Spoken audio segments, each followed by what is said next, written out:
Good morning, my students and other learners at large. Welcome to our today's lesson, which is on data processing, part 2. I'm Patricia. In this lesson, we are going to cover the types of computer processing files and 2 data processing modes. So we begin with the types of computer processing files. Those are the files that we have in processing of files: master files, transaction files, reference files, sort files, backup files, history files, and report files. So they are used to store data which is needed for processing. So we can begin with master files. They contain relatively permanent records about a particular item. You can also say they contain records which have long-term significance and are very important for the running of the organization. Transaction files. They contain data about the transactions or activities that occurred in a particular business for a particular period of time. They contain temporal information such as things that can be changing with time to time. They are created from the source document that contain data from point of origin. Reference files are used for reference purposes or lookup purposes. Contain records that are fairly permanent or semi-permanent, which needs to be revised occasionally, such as tax deductions, wage rates, customer addresses. Backup files. They are used to hold duplicate copies of data. These files are kept for security purposes. In case of files getting lost, getting damaged, corruptions, you can check on backup files for data. Sort files are created from existing files. You can create it from master file, transaction files. Mainly are used where data is being processed sequentially because the data needs to be sorted first. Report files. They contain a set of relatively permanent records extracted from the data in master file or generated after processing. You can also say report files are used to prepare reports which can be printed at a later date. History files are usually hold or retain history of a particular place for a future reference. For example, it can hold data for employees from more than 10 years.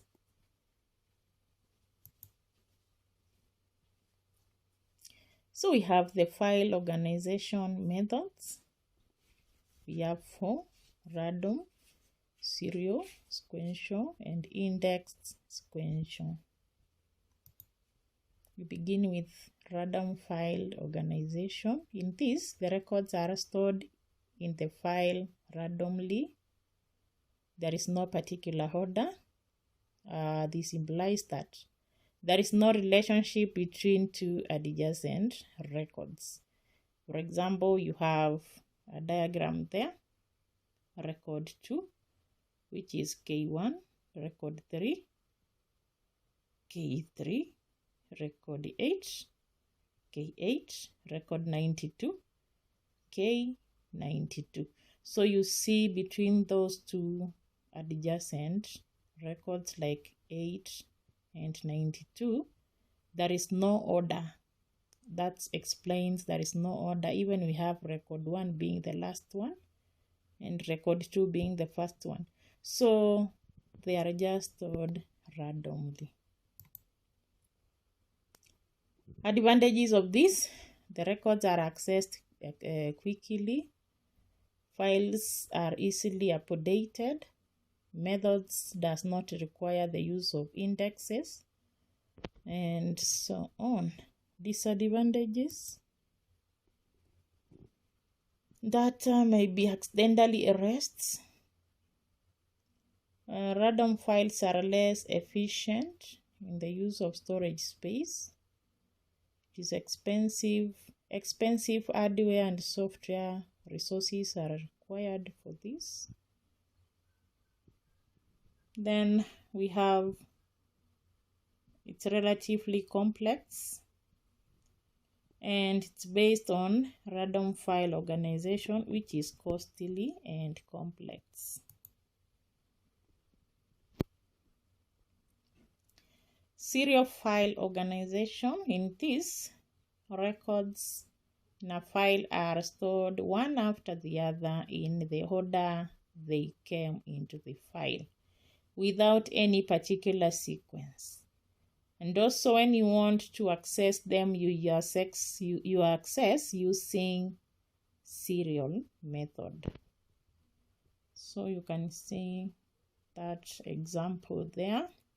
We have record 1, 2, 3. So they are kept in a serial way. Sequential file organization: in this, the records are arranged within the file serially, one after the other. And you also use sequential method to access the file. You can see from the diagram.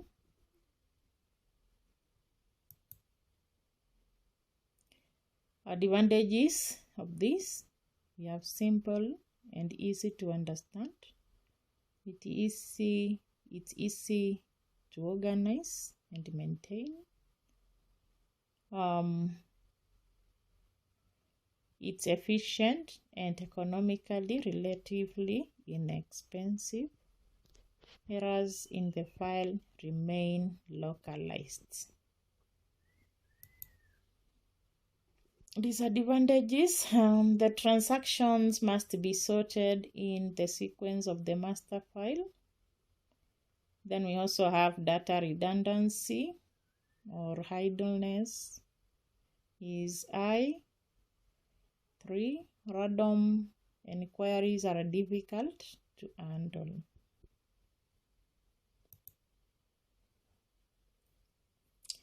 Indexed sequentially file organization. This, the records are arranged sequentially. They have an index that enables the computer to locate individual records on the storage media. So we have the diagram for this. It's there. Record 1, 2, 3 up to record 6 in an indexed way. So we also have data processing modes.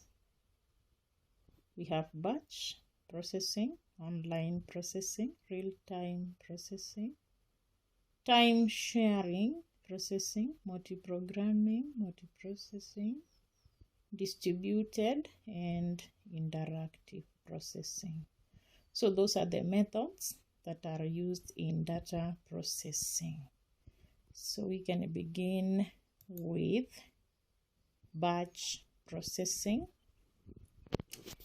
In this, Data or transactions are collected first. They are accumulated for a period of time. For example, daily, you can accumulate weekly, you can accumulate monthly. Then now the processing is done at once. So this can be applied like in payroll and also some printing systems. Online processing. In this, data or the input transactions are processed immediately as or they arrive or they are received to produce information required.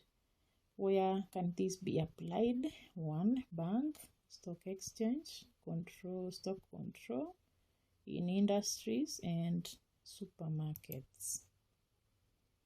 Real-time systems. It's capable of processing data so quickly such that the results produced are able to influence, control, or affect the outcome of the activity. And this one can be applied in bookings like airline, hotels, in theater, also have police inquiries, and hospital. Time sharing processing. In this, the central processor allows 2 or more users who have different processing requirements to use one computer at a time at the same time.